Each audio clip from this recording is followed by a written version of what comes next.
ఖగోళ విజ్ఞానంలో మనం ఈరోజు చెట్లు గాలిలో పెరుగుతాయి అని చెప్పి తెలుసుకున్నాం. చెట్లు గాలిలో పెరగడం ఏంటి అని అంటే, ఒక చిన్న విత్తనం నాటితే అది ఒక పెద్ద వటవృక్షంలాగా పెరుగుతుంది. మాస్. ఇప్పుడు జంతువులకు కానీ పక్షులకు కానీ మనం కానీ ఆహారం తీసుకుంటున్నాం. మరి చెట్లు ఏం ఆహారం తీసుకుంటున్నాయి? తీసుకోకపోయినా అవి టన్నుల కొలది బరువు ఉండే కలపనిస్తున్నాయి.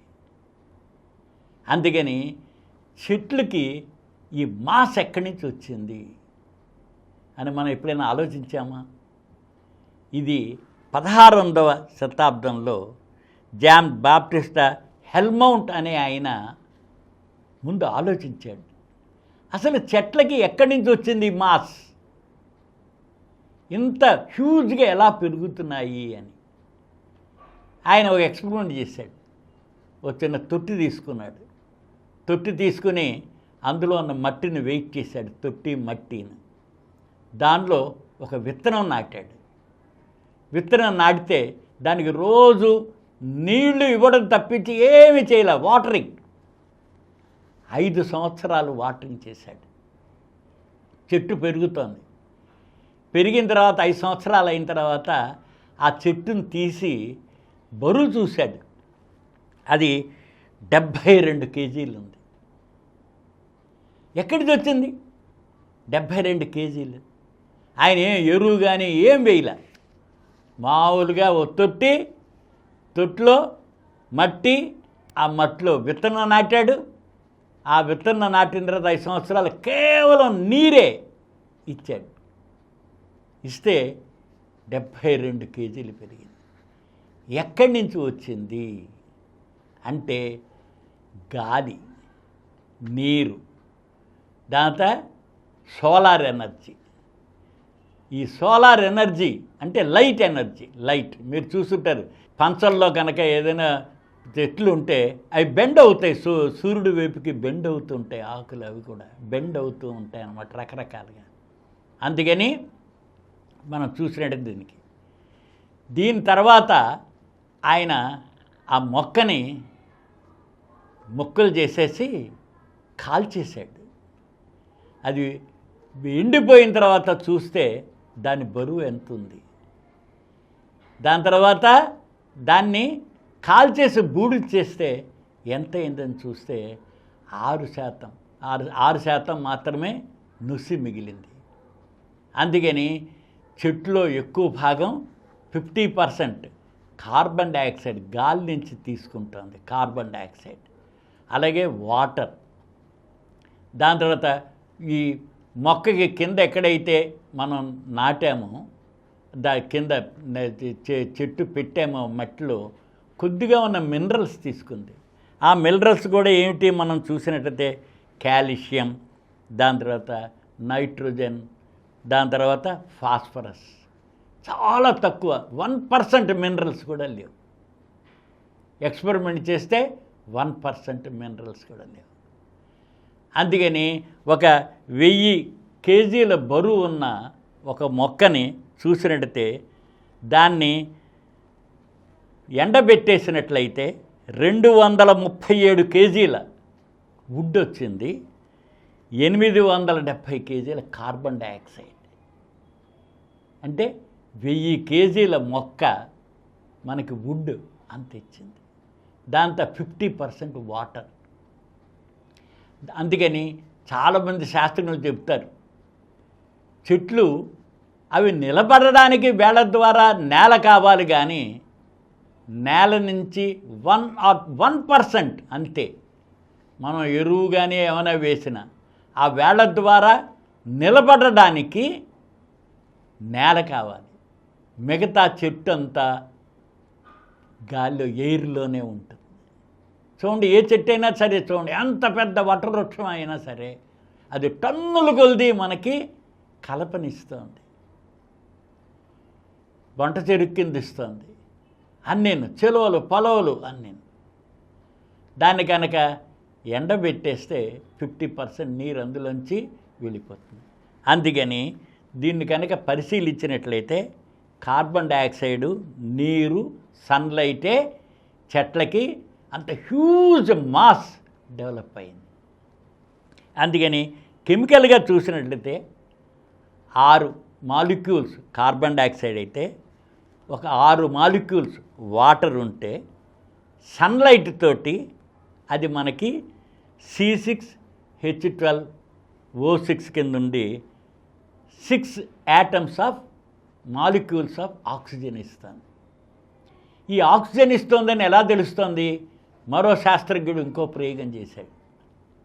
ఓ పెద్ద గాజు తొట్టి తీసుకుని అందులో ఒక చుంచును పెట్టాడు. పెడితే అది కొద్ది రోజులకే చనిపోయింది. అంటే ఆహారం, నీళ్లు అన్నీ పెట్టాడు, పెట్టినా చనిపోయింది. తర్వాత ఏం చేశాడు? ఆ తొట్టి తీసి దానిలో ఒక మొక్కను పెట్టిన తర్వాత మళ్ళీ చుంచును పెట్టాడు. పెడితే ఒక మౌస్, అది ఎక్కువ కాలం బతికింది. ఎందుకు బతికింది? చెట్టు ఆక్సిజన్ని విడుదల చేస్తుంది. కార్బన్ డయాక్సైడ్ని పీల్చుకొని ఆక్సిజన్ని విడుదల చేస్తుంది. అందుకని ఆక్సిజన్ని విడుదల చేస్తుంది కాబట్టి మీకు మౌస్ సర్వైవ్ అయిందనమాట ఎత్తుగా. ఇలాంటి ఎక్స్పెరిమెంట్స్ చాలా చేశారు. అందుకని మొక్కలను కనుక మనం వేచేసి చూసినట్లయితే అవి గాలిలోంచి కార్బన్ డయాక్సైడ్ మెయిన్, దాంతో కార్బన్ కనుక మనం తీసుకుంటే 30% ఉంటుంది. 24% మనం దానిలో చూసినట్టయితే 5% వాటర్ ఉంటుంది, 1% మినరల్స్. దాని తర్వాత గాలి అంతా తీసుకునేది మాత్రం 90% చెట్లకి అన్నమాట. అందుకని 50% కార్బన్ ఉంటుంది, 50% వాటర్ ఉంటుంది జనరల్గా. ఇంకా మినరల్స్ చాలా తక్కువ అన్నమాట. అందుకని ఈ యాష్ బరువు, మనం బొగ్గులు ఇవన్నీ మనకు వస్తున్నాయి అని అంటే అవి ఒక 5-6%.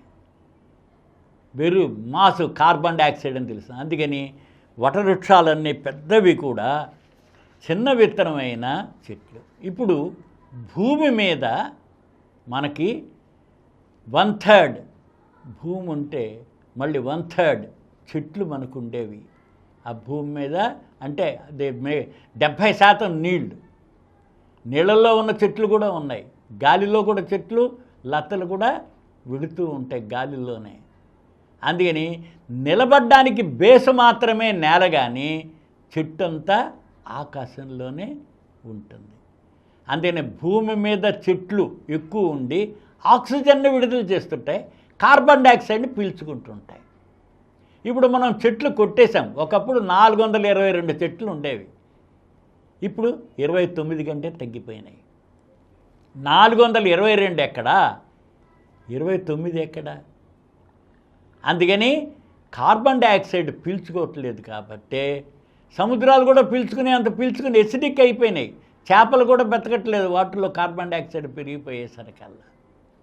అందుకని మనకు కూడా గ్రీన్ హౌస్ ఎఫెక్ట్ వచ్చింది, హీట్ పెరిగిపోయింది, గ్లోబల్ వార్మింగ్ వచ్చేసింది, క్లైమేట్ చేంజ్ వచ్చేసింది, ఇన్ని అనర్థాలు వచ్చినాయి. అందుకనే ప్రకృతి సహజ సిద్ధంగానే భూమి ఫామ్ అయిపోయినప్పుడు, భూమి మీద జీవం ఏర్పడిన తర్వాత అది ఇకలాజికల్ బ్యాలెన్స్లో ఉంది.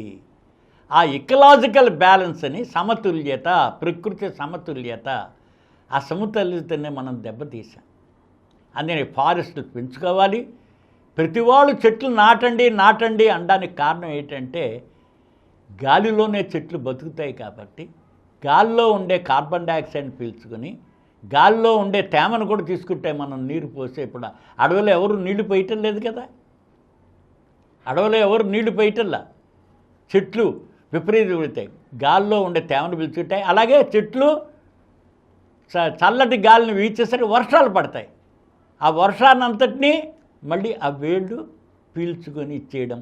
అలాగే ఆకులు రాలిపోయినప్పుడు మ్యూకస్ ఏర్పడుతుంది, 2000 సంవత్సరాలు పడుతుంది. సాధారణంగా ఇది ఫెర్టైల్ ల్యాండ్ అంటారు.